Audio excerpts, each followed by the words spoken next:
एक तुम ही निरंकार, सतगुरु जैसा इस दुनिया में और न कोई मीत है। प्रीत जहाँ की झूठी साधो, साची गुरु की प्रीत है जी।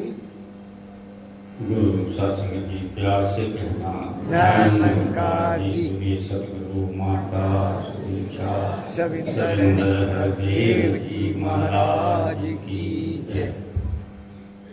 सत्संग जी देववाणी में शब्द आया है कि सतगुरु जैसा इस दुनिया में और न कोई मीत है, और प्रीत जहाँ की झूठी साधो, साची गुरु से प्रीत है। सत्संग की सच बात है कि इस दुनिया में अगर है कोई हमारा सत्संग जी जो सुख के लिए हमारे लिए लाभदायक है, और सत्संग जो हमारे जीवन का एक अभिन्न अंग है, तो वो हमारा सतगुरु। सतगुरु जैसा इस दुनिया में हमारे सुख दुख में सत्संगत इस सतगुरु ही काम आते हैं। प्रीत जहाँ की झूठी साधो, साची गुरु से प्रीत है। सत्संग की बात आई कि सतगुरु ही सत्संग जी हमारा पालनहार है। सतगुरु ही हमको सत्संग की ये जीवन में जो आनंद है, सुख है, चैन है, यही दे रहा है। अगर हम सत्संग जी ये सोचते हैं कि हमारा कोई पड़ोसी साथ देगा, हमारा बच्चा साथ देगा, या कोई हमारा कोई रिश्तेदार साथ देगा, सत्संग जी वो कोई साथ नहीं देता। देता है कि मेरा सतगुरु साथ देता है। सत्संग जी सतगुरु का सत्संग भाव ये कि सतगुरु देह का नाम नहीं है, सतगुरु होता ज्ञान है। सतगुरु को एक देह समझना बिल्कुल नादान है। सतगुरु का भाव ये सत्संग की जो कहते हैं निरंकार के दो स्वरूप, एक साकार एक निराकार। साकार में हमारी माता सुदीक्षा जी जो इस समय वक्त के पैगंबर हैं, और ये निरंकार के स्वरूप है सत्संगत। जीवन में जब भी कोई मुसीबत आती है सत्संगत, तो ये सतगुरु ने जो ज्ञान दिया है, कण कण में, जदे जदे में निरंकार, ये जो हमारे रोम रोम में समाया है सत्संगत, ये जो भगवान के दर्शन कराए हैं सत्संगत जी। अगर कोई संकट आता, मुसीबत आती है, क्योंकि हम लोग शरीर रूप में ग्रस्त में रहते हैं, हर घंटे में, हर 2 घंटे में एक टेंशन आती है, एक तनाव आता है, पारिवारिक हो, सामाजिक हो, व्यापारिक हो, कोई भी हो सत्संग, हर क्षण एक टेंशन आती है, तनाव आता है। काम कौन आता है? ये निरंकार, ये मेरा सतगुरु काम आता है सत्संगत। जैसे ही कोई बात आती है सत्संग, जैसे इसके सामने कहते हैं प्रभु ये समस्या आई है, भाव से जैसे हम कहते हैं हे प्रभु तुम मेरे संग है, हे प्रभु तुम मेरे सामने है, सत्संग तत्क्षण ये काम करता है, तत्क्षण काम करता है, तुरंत सुनता है। सत्संग बैठा है कि मेरा भगत मुझसे कहे भर, मैं तुरंत काम करूंगा सत्संगत। ये तो ऐसा दयालु है निरंकार परम पिता परमात्मा, जो जिसको इसको पिता नहीं, उसको भी सत्संग खिलाता है, उसको भी खाना देता है, उसको भी सूरज की रोशनी देता है, उसको भी सब कुछ देता है। हम जब उसको याद करते हैं सत्संगत, हर समय सुख में दुख में तुरंत हमारा काम करता है सत्संग। सतगुरु जैसा इस दुनिया में कोई नहीं है सत्संग। ये संसार हमारा कोई नहीं साथ देता। काम आता है जो सतगुरु काम आता है सत्संगत। अभी कानपुर समागम गए सभी लोग, उदास कितने महात्मा गए, तो पूछा कि भाई समागम में क्या लेके आए हैं वहां से, क्योंकि भगवान के दर्शन करने गए थे हम लोग। तो सत्संग सभी महात्माओं ने अपने अपने दृष्टिकोण से बताया। किसी ने बताया कि भाई हम एक चीज सीख के आए हैं कि लाइन में लगे थे तो हमें क्रोध आ रहा था, हमको पीछे कर दिया, तो वहां एक बात सीख के आए कि जिंदगी में सहनशील रहना। ये सतगुरु के दर में सीख किया है। किसी महात्मा से पूछा मैंने कि भाई आप क्या सीख किया है? कहे महात्मा जी मैं घर से जब गया, अरदास करके गया, मेरे शरीर में कोई रोग था, तो मैंने सोचा मैं डॉक्टर को पहले दिखा दूं, फिर सतगुरु के दर्शन कर दूं। डॉक्टर का समय तो नहीं था, क्योंकि डॉक्टर सनोट गया था। तो मैंने जैसे इसके निरंकार से अरदास की सतगुरु से, तो करो मेरा काम बन गया। सत्संग किसी ने नहीं कहा कि हम गए समागम तो सतगुरु के दर्शन करके आए, तो मैंने साठ में एक बात कही, मैंने कहा सतगुरु ने दिया क्या, प्रसाद लेके क्या है? तो महात्माओं ने कहा कि भाई साहब आप ही बता दीजिए। तो मैंने कहा सतगुरु ने जो पैगाम दिया हमारे लिए, जिसको कह सकते हैं कि हमारे प्रसाद है साथ संगत, पैगाम कितना बढ़िया दिया कि एक उदाहरण दिया तितली का और दूसरा उदाहरण दिया बिच्छू का। शासक जी, मैंने कहा सतगुरु ने जो पैगाम दिया कि हमें तितली जैसा बनना है, कि तितली को आप देखें शासक जैसे उड़ती है वो फूल में, तो आकर्षित करती है हमारे मन को, देखते बनता है जिसको देखा जाए, उसका बैठना, उसका उड़ना, उसका रंग रूप जो होता लगता है इसको देखा जाए, सुंदर लगती है। बिच्छू को शासक जैसे देख लेते हैं डर लगता है कहीं काट ना दे, डंग ना मार दे, डरती हैं, भागते हैं, उसको घर से भगाते हैं, मारते हैं। सात्संग सतगुरु का पैगाम था कि हमें भी सात्संग तितली जैसा स्वभाव, तितली जैसा रंग रूप, तितली जैसी चाल होना चाहिए, ताकि सात्संग जी हमारे अंदर वो जो मानवीय गुण है, और तितली का जो सतगुरु ने पैगाम दिया कि मानवीय गुण है, सहनशीलता, प्रेम, नम्रता, मिलवर्तन, सात्संग जी अगर इंसान के अंदर भी आ जाता है तो सात्संग जी हर इंसान को पसंद करता है, बैठाता है। आप बैठो भाई साहब, आप भगत हो, आप निरंकारी हो, आपके अंदर सहनशीलता है, आपके अंदर वो महक है। सात्संग सतगुरु ने पैगाम दिया कि हमें तितली जैसा बनना है, हमें डंक नहीं मारना किसी को, हमें बिच्छू नहीं बनना। होता भी है सात्संग जैसे समाज में कहते भाई साहब ये आदमी बहुत खराब है, बोलता बहुत खतरनाक है, दिल को चोट लगती है, पसंद नहीं करता। लेकिन जो भगत होते हैं, ज्ञानवान होते हैं, ब्रह्म ज्ञानी होते हैं, सात्संग उसको हमारे महापुरुष बुलाओ जी महात्मा जी हमारे घर चलिए, प्रण डालिए। क्यों? क्योंकि वो मानवीय गुण है सात्संग। तो ये जो पैगाम था वो हमारे लिए था, स्वयं के लिए था। अरदास करें, विनती करें, प्रार्थना करें कि हे प्रभु सतगुरु, जो आपने हमारे लिए जो बताया है कि ऐसा हमारे अंदर गुण आता है सात्संग। दूसरी बात, समागम में हमारे क्षेत्रीय संचालक वहां पर एक प्रसंग सुनाया, और सत्संग की बहुत अच्छा वो प्रसंग है, हमारे जीवन में हर क्षण वो घटित होता है। घटित कैसे होता है? अगर हमारे जीवन में सत्संग गृहस्थ में अगर सुख है तो लगता है कि गुरु की बड़ी कृपा होता है, स्वाभाविक क्रिया है। अगर हमारे काम नहीं बनते, अगर घर में ऐसी कोई समस्या आ गई, विकट समस्या आ गई, समस्या पे समस्या, समस्या पे समस्या, तो मन क्या कहता है कि लगता है हमारे कोई ग्रह नक्षत्र खराब है, मना होता है ऐसा। तो सत्संग जी बहुत अच्छा मैसेज दिया वहां पर कि जब धृतराष्ट्र सत्संग जी युद्ध के आसपास महाभारत होना था, तो धृतराष्ट्र ने बुलाया राज ज्योतिष को, और ज्योतिष की सभा भी बुलाई। तो सत्संग जी पूछते हैं धृतराष्ट्र ये बताओ कि ज्योतिष के हिसाब से आप बताओ कि मैं युद्ध जीत सकता हूं कि नहीं, अगर जीतूं तो मैं महाभारत युद्ध करूं, युद्ध न करूं। ज्योतिष कहते हैं वहां के, कहते महाराज ज्योतिष के हिसाब से तो आप युद्ध जीत रहे हैं, आप युद्ध करिए। सत्संग धृतराष्ट्र आदेश करता है तो युद्ध चालू हो जाता है। युद्ध शुरू होता है, सत्संग जी 2 दिन 3 दिन युद्ध होता है। सत्संग जी दुर्योधन की सेना खत्म होने लगती है। धृतराष्ट्र को सूचना मिलती कि महाराज आपकी सेना मारी जा रही है। सत्संग युद्ध धीरे धीरे 8 दिन चला, और 8 दिन में सत्संग 50% सेना खत्म हो गई। धृतराष्ट्र राज ज्योतिष को बुलाता है, कहता है देख के बताओ, तुमने कहा था कि आप युद्ध जीत रहे हैं, 8 दिन युद्ध हुआ है, 50% सेना मर गई। सत्संग ज्योतिष देखता है, ज्योतिष में कहता महाराज ज्योतिष के हिसाब से आप युद्ध जीत रहे हैं, आप युद्ध करिए, परिणाम आना बाकी है। सत्संग युद्ध आगे बढ़ता है। युद्ध जब 12-13 दिन होता है तो 70-80% सेना दुर्योधन की मारी जाती है।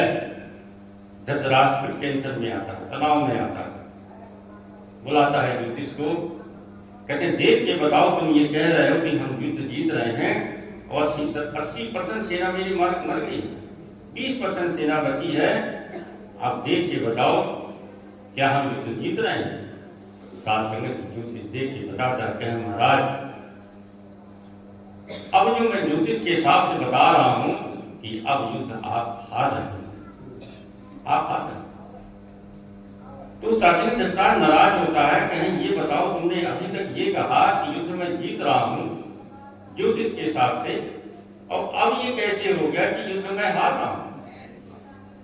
शासन युवराज जी ज्योतिष बताते हैं कि महाराज, जो उसके पहले हमने कहा कि आप युद्ध जीत रहे हैं वो सही था, और अब जो मैं बता रहा हूं जब आपकी सेना 80% मर गई, 20% सेना बची है, आज भी मैं सत्य कह रहा हूं कि आप युद्ध हार गए हैं। वो कारण इसलिए है कि अर्जुन के पक्ष में वो ये कैसा है कि जो ग्रह दिशा नक्षत्र समय सबको बदल देता है, कोई है जिसने आपके ग्रह नक्षत्र दिशा बदल के जीत को हार में बदल दिया? कोई है? साध संगत जी धृतराष्ट्र विदुर से कहता है कि बताओ ये क्या बात करता है? तो विदुर कहता है महाराज, मैं शुरू से आपसे कह रहा था कि जिसके पक्ष में भगवान श्री कृष्ण है वहां पर ग्रह नक्षत्र दिशा ज्योतिष कुछ काम नहीं आती, वो सब बदल देते हैं। और देखिए मैं शुरू से समझा रहा था कि आप युद्ध मत करिए, उनके पक्ष में भगवान श्री कृष्ण है, आप ज्योतिष पे भरोसा न करिए, क्योंकि जिसके पक्ष में ये राम है कृष्ण है, ये ग्रह नक्षत्र दिशा समय को बदल देता, दुनिया का मालिक इसके पक्ष में। तो विदुर धृतराष्ट्र से कहता है ज्योतिष कह रहा महाराज, बदलने वाला ये भगवान श्री कृष्ण सब बदल।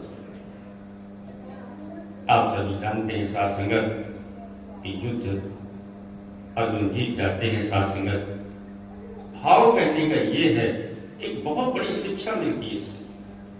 हमारे जीवन में मेरा सद्गुरु है, हमारे जीवन में मेरा भगवान है। साध संगत पल पल इस कथा से ये बात समझ में आती है कि हम पिछला जीवन देखते हैं, जैसे हम गरीब थे। दास अपनी बात करता है, हम इतने गरीब थे कि हमारे चाची के मोहल्ले में सबके पक्के मकान बन गए थे, हम झोपड़ी में रहते थे। लेकिन शासन जीवन में सद्गुरु आए, आज गुरु की इतनी बड़ी कृपा है कि कोई कमी नहीं। शासन संसार कहते हैं, समाज में रहते हैं शासन, जैसे हम कहते हैं भाई संगत में चला करो, क्योंकि दास मीडिया से है तो अच्छे लोगों से, हाई प्रोफाइल लोगों से बात होती रहती है। हर बार दास कहता है संगत में चला करो, तो एक चीज बहुत अच्छी कहा करते हैं, क्या वैसे एक चीज बताइए, हम मंदिर जाएं, मस्जिद जाएं, ना जाएं, कोई मतलब नहीं। मेरे जो मुकद्दर में होगा, दुख अगर होगा तो दुख मिलेगा, सुख अगर होगा सुख मिलेगा। मंदिर जाएं, सत्संग जाएं, ना जाएं, क्या मतलब? ये तर्क होता है समाज का। सत्संग दास उसको उत्तर देता है कि महात्माओं ने बताया कि निरंकार न्यायकारी होता है, सद्गुरु बख्शनहार होता है। कि दास मीडिया में कहता है, समाज में कहता है, जो पूछता है, यानी कि मैं अपनी जिंदगी से बताता हूं, हम लोग कहाँ थे वो सब जानते हैं। बाधा भी शासन बात सही है साहब, आप कहाँ थे, कहाँ पहुंच गए? आप लोग गरीब थे, देख रहे हैं कि सब सेट हैं, आपके परिवार के सभी सदस्य। सत्संग के निरुत्तर हो जाते हैं कि जिसके जीवन में सद्गुरु होता है। हमारे अंदर एक बात आती है सत्संग, जो हमारे जीवन में संकट कष्ट क्लेश आता था, बहुत घरों में जाता है जो ज्ञानवान होते हैं। सत्संग अगर घर में कष्ट आया तो मन होता है कि भाई साहब कहीं दिखा न दे, दूसरी जगह किसी ज्योतिष को न दिखा दे। सत्संग की दास ये कहा करता है, दुख आए तो भवन जाओ, सत्संग जाओ, सुख आए तो सत्संग जाओ, दाएं बाएं जाने की जरूरत नहीं है। मेरा सद्गुरु ये सब बचाएगा, सत्संग बचाता है। भाग्यहीन हो जाए कितना, करे ना उसका कोई काम, कहे हृदय गुरु लेख पकड़ दे, क्षण में देकर धन हो मार। ये मेरा ऐसा सद्गुरु है। मन में कभी भी शासन ये नहीं सोचना कि मेरा ग्रह नक्षत्र दिशा खराब है, कुछ नहीं, ये सब बदल देता, भाग्य रेखाएं बदल देता।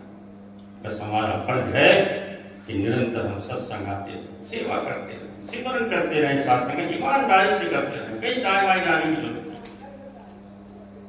आगे की लाइन में मानव तन की इस जीवन की गुरु के कारण जीत है। गुरु बिना ये जन्म अमोलक, यूं ही जाता बीत है जी। सत्संग जी जो कोई हृदय वाणी में बात आई कि जो जन्म है साथ संगत जी गुरु के कारण ही हमारा मूल्यवान है। दास को याद है जो बात आती है कि सतगुरु कैसे भाग की रेखा बदलती है। साथ संगत जी दास है कि पत्नी जा रही थी स्कूल से, टीचर है, हमारा भी कागज है जूनियर हाई स्कूल में। तो बात दास ने इसलिए शुरू की कि अगर हमारे जीवन में कोई संकट टाल देता, इसी के कारण हमारा जीवन बचा हुआ है। साथ संगत स्कूटी से जाए एक्सीडेंट हो जाता है, ये लगभग 5 साल पीछे की बात है। एक्सीडेंट होता है, कमर में चोट आती है, तो डॉक्टर वहाँ हड्डियों कहता है कि महाराज कहाँ से, मैंने बताया टीचर यहाँ जा रहे हैं। कहते ये तो जिंदगी भर उठेगी नहीं है, कमर टूट गई इसकी, धड़ आधा अलग आधा अलग, कभी नहीं खड़ी हो पाएगी। डॉक्टर दर्शन सिंह जी से बात हुई, उन्होंने कहीं एक्सरे को बाहर भेजा किसी डॉक्टर को, उन्होंने उनको बताया, वो उन्होंने हमको नहीं बताया क्या हो सकता है। तो सत्संग 6 महीने के अंदर सत्संग की पत्नी फिट हो जाती है। डॉक्टर साहब जो मंच में बैठे थे संगत कराने गए, तो सत्संग डॉक्टर साहब कहते हैं हमारे दर्शन सिंह जी मंजू तुम हो? हाँ। मैं तो ठीक हो गई। हाँ डॉक्टर साहब मैं ठीक हो गई। तो सत्संग संगत के बाद डॉक्टर साहब कहते हैं हम इधर आओ, मैंने बताओ, कहे मैंने इसको अल्ट्रासाउंड कहीं भेजा था, डॉक्टर कह रहा था कि जिंदगी भरी उठेगी नहीं, ये कैसे चल रही है। सत्संग जी, ये है सद्गुरु कृपा। हमारे जीवन में संकट आता है, लेकिन सत्संग जी खत्म कर देता है, ये इसके अंदर पावर है। तो दास को फिर से विनती करेगा, प्रार्थना करेगा, सत्संग हमने ज्ञान लिया है, इसका डर न छोड़े, डर न छोड़े। संगत का समय हो, एक दिन पहले से हम तैयारी करें कि हमें भवन जाना है, हमें संगत में जाना है। साथ संगत इससे मुख नहीं मोड़ना। और दास ने देखा 20-25 साल से जुड़ा है, बुखार है, कोई समस्या है, सत्संग पहले ही सत्संग जाना है। सत्संग में आते रहेंगे साथ संगत, हमारे सारे कार्य होते रहेंगे। आगे सतगुरु के कारण ही मन में गूंज रहा संगीत है, कहे हर देव गुरु कृपा से गुंगा गाता गीत है। सच बात है साथ संगत। पिछली जिंदगी हम देखते हैं, जब सतगुरु जीवन में नहीं थे तो कोई पूछता था कि क्या हाल चाल है, तो लोग सुनाते थे कि जिंदगी गुजर रही है किसी तरह से, रोते थे, क्योंकि सतगुरु नहीं था। ऐसा नहीं तो भगवान को नहीं मानते थे, लेकिन इसके दर्शन नहीं थे। सतगुरु जीवन में हमेशा रोते रहते थे, लेकिन जैसे जीवन में सतगुरु आया, सत्संग अवस्था जैसी हो, कोई कहता है तो दिखता भी है। जो सतगुरु होता है, जो गुरसिख होता है, वो मस्त रहता है हमेशा। सब लोग कहते हैं भाई साहब बड़े प्रसन्न रहते हैं, तो दास भी कहा करता मेरा मालिक मेरे साथ रहता है हमेशा। है भी, किसी के सामने हाथ नहीं फैलाना पड़ता। कोई समस्या आती है तो इससे कहते हैं हे प्रभु तुझे ये काम करना है। अभी दास की ड्यूटी लगी अचानक यहाँ, तो एक ऐसी समस्या आई शासन में, मुझे लग रहा था कि फोन करना पड़ेगा कि भाई साहब हम नहीं आ रहे, लेकिन नहीं, संतपुरी लाल की बात हमेशा याद रखती कि बच्चे कोई भी समस्या है सेवा पे ध्यान देना, ये काम अपने आप करेगा। ये उनका पैगाम था कि सत्संग का समय है, जितना तेज बुखार होते, जितनी तबीयत खराब हो, बच्चे संगत जाना, वहां से ठीक हो जाते, भले डॉक्टर को दिखाना बात। सत्संग की दास बार बार उनकी बात याद आ रही थी, और सत्संग की ऐसी कुछ कृपा हुई, शाम तक वो समस्या टिप्पणी में सही हो गई। कब हुई? जब हमने फोकस किया सदगुरु के काम को, जब फोकस किया अपने सदगुरु की सेवा को, तब तत्क्षण ये काम करता है। तो जीवन में एक जहन में बैठ जाना चाहिए सत्संग। हमारे निरंकारी मिशन का मूल सिद्धांत है कुछ हो चाहे ना हो, लेकिन सत्संग अगर हम आते रहेंगे, कहा करते बच्चे कुछ सुमरन हो, सेवा हो ना हो, लेकिन तुम सत्संग में आते रहना, समय से आना, सेवा भी हो जाएगी, सिमरन भी हो जाएगा। भाव सत्संग की समय हो गया है। दास को ये अरदास विनती करता है कि सबसे बड़ा जो लक्ष्य है, जैसे कोई पूछता है ना कि भाई साहब ज्ञान दिया है, कहाँ है निरंकार? ये है निरंकार।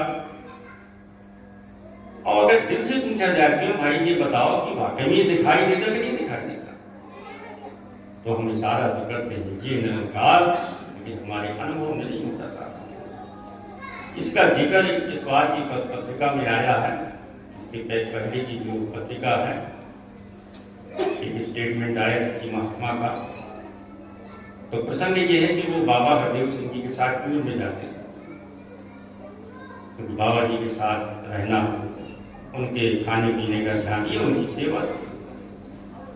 तो बाबा जी एक जगह गए, वहां रुके थे, तो महात्मा से कहते महापुरुषों ये बताओ कि चारों तरफ क्या है। तो जहां रुके थे वहां चारों तरफ पानी था। तो महात्मा कहते हैं बाबा जी पानी ही सब जगह। कहते कुछ समझे नहीं समझ में आया उनके। तो जब बाथरूम में गए तो बाबा जी ने नल खोला तो नल में तो पानी नहीं। तो बाबा जी कहते महापुरुषों नल में तो पानी नहीं। बाबा जी पानी नहीं, पानी के लिए हम कहते हैं आ जाएगा पानी। क्या कुछ समझे, कुछ मैसेज मिला नहीं बाबा जी। अब वो महात्मा समझ नहीं पा रहा कि बाबा जी मैसेज क्या देना चाहते हैं। शाम को सासंग के भोजन पर बैठे तो बाबा जी ने समझाया महापुरुषों मैंने एक प्रश्न किया आपसे कि चारों तरफ क्या है, आपने कहा पानी। नल में जब खोला तो उसमें पानी नहीं था। तो कहे मैसेज ये है, बाबा जी ने मुस्कुरा के बताया, कहे ये निरंकार तो सब जगह है, जैसे पानी सब जगह है, लेकिन पानी काम का नहीं है कि नल में पानी नहीं, पानी बेकार है। क्योंकि पानी से नल नहीं, नल से पानी नहीं आ रहा, पानी बेकार है। क्या मतलब पानी का? इसी तरह ये निरंकार सब जगह है। और अगर ये निरंकार हमारे मन में नहीं बैठा है, अगर ये निरंकार हमारे चित्त में नहीं बैठा है, अगर ये मन इस निरंकार से नहीं जुड़ा है, तो निरंकार तो सब जगह है। अगर मन से नहीं जुड़े हैं ये सब बेकार है। भाव कहने का ये शासन है, जो मैसेज आया कि हम कहते हैं कि निरंकार काम कहते हैं ये है निरंकार। शासन के मकसद बाबा जी का ये था कि ये निरंकार हमारे मन में बैठे, इतना सिमरन हो, इतना एहसास हो, इतना अभ्यास हो कि शासन की चित्त में, व्यक्ति में इस शासन हमारे चित्त में बैठ जाए। मकसद ये बाबा जी ने संदेश दिया कि जैसे नल में पानी नहीं तो पानी के बेकार शासन, इसी तरह निरंकार सब जगह है। हमारी अगर चित्त में नहीं बैठा है, हमारा मन इससे नहीं जुड़ा है, तो शासन हमें सुकून नहीं है, चैन नहीं, शांति नहीं। ब्रह्म ज्ञानी की शासन की अवस्था बताई है कि ब्रह्म ज्ञानी का सकल आकार और ब्रह्म ज्ञानी आप निरंकार शासन। ये सदगुरु ने इतना अच्छा ज्ञान दिया है। शासन इसको उठते बैठते इसको भजते हैं शासंगत, तो हमारे जीवन में क्रांति आती है। संतोरी लाल जी के दास अक्सर दिन भर एक सूत्र बनाता है। मैं देखता था, उनके साथ रहता था, तो हर घंटे में कोई फोन आए, करो सिमरन, कोई समस्या है करो सिमरन। शरीर में रोग तो कह बच्चे वहां झाड़ू लगाया ना भवन में। घर में अगर बरकत नहीं है, घर में धन की कमी है, तो कहा करते थे महापुरुषों को बुला लेना, एक गिलास पानी पिला देना। शासन की उनकी टिप्स थी, वास शासन की अगर उनके हम टिप्स को अपनाते हैं तो जीवन में कोई कमी नहीं। दास के घर में अगर कोई कमी होती है तो एक अक्सर बात कहा करते थे, कह होंगी अगर शक्कर कम हो और महीने का पूरा ना हो रहा हो और चाय कम हो रही हो, दूध कम हो रही हो, तो महापुरुषों को चाय पिला देना। जो चीज तुम्हें बढ़ाना है वो महापुरुषों को गुरु का रूप मान के उसको खिला देना, बढ़ जाएगा। अगर धन बढ़ाना है तो धन से सेवा कर देना, और अगर तन स्वस्थ रखना है तो धन में जाकर तन से सेवा कर देना, और मन को अगर मजबूत करना है तो बच्चे इसका सिमरन किए करो, तू निरंकार। शासन की सिमरन इतनी बड़ी ताकत है। अगर हम इसको हर क्षण इसको अपनाते हैं, उठते बैठते याद करते हैं, अगर कोई समस्या है, कुछ है, इसको याद करें। शासन कल दास कानून साहब वहाँ पे पाना में वो अस्वस्थ रहते हैं, फोन से बात हुई, कहीं भाई साहब की दवा नहीं सूट कर रही है। तो मैंने कहा इकबाल साहब कानून हो गए हैं, तो मैंने कहा भाई साहब आप चरणामृत पीते हैं? मतलब वो तो नहीं पीते। तो मैंने कहा महाराज देखिए, मैंने कहा जब से हम जुड़े हैं इससे, दास अपनी बात करता है, तो मैंने कहा प्रयास ये रहता है, प्रयास का आपको आदत में आ गया, स्वस्थ है तो पीना है, और अगर नहीं है तो भी पीना है, गुरु ने बताया, हुक्म है गुरु का। यानी कि लेखपाल साहब एक पुस्तक में आया है, बाबा गुरबचन जी ने लिखा है कि जो गुरु के नित्य प्रति चरणामृत पिएगा तो रोग तो हो सकते हैं, अवस्था के हिसाब से, सीजन के हिसाब से रोग तो हो सकते हैं, लेकिन असाध्य रोग नहीं होगा, कोई बड़ा रोग नहीं होगा। लिखी हुई बात है। तो शास्त्र जी कहने का भाव ये है, ये नुस्खे हैं। अगर हमारे घर में शांति नहीं है, सुख चैन नहीं है, घर में पैसे की कमी है, तो शास्त्र किसी भी महापुरुष को बुला ले, लेकिन शर्त ये होना चाहिए कि गुरु का रूप मान के एक गिलास पानी पिला दो, काम हो जाएगा। शरीर में कोई रोग है तो शास्त्र जी भवन में आके जो भी महात्माओं के हुक्म हो, कैसे भी हो, शास्त्र जी शरीर स्वस्थ हो जाएगा। धन से कमी है तो शास्त्र जी धन की सेवा करें और इसका उठते बैठते एहसास करें। अंत में दासबंदी करता है सतगुरु माता जी के चरणों में। माता जी ऐसी कृपा करना, आप तो बड़े जगह हैं, कण करते हैं, जगह में आप यहाँ पर भी हैं। जितने ये भगत जन संत जन आए हैं, इनकी जो भी मनोकामना हो, जो भी शासन हितकारी कल्याणकारी जो भी हो, इनको पूरी करना, शरीर से स्वस्थ रखना, धन से कमी ना हो, हर तरह का सुख और सेवा सुमरन का दान देना और दास को माता जी ऐसे आशीर्वाद देना कि जब तक की जिंदगी है परिवार से आपके चरणों में जुड़ा रहे। प्यार से कहना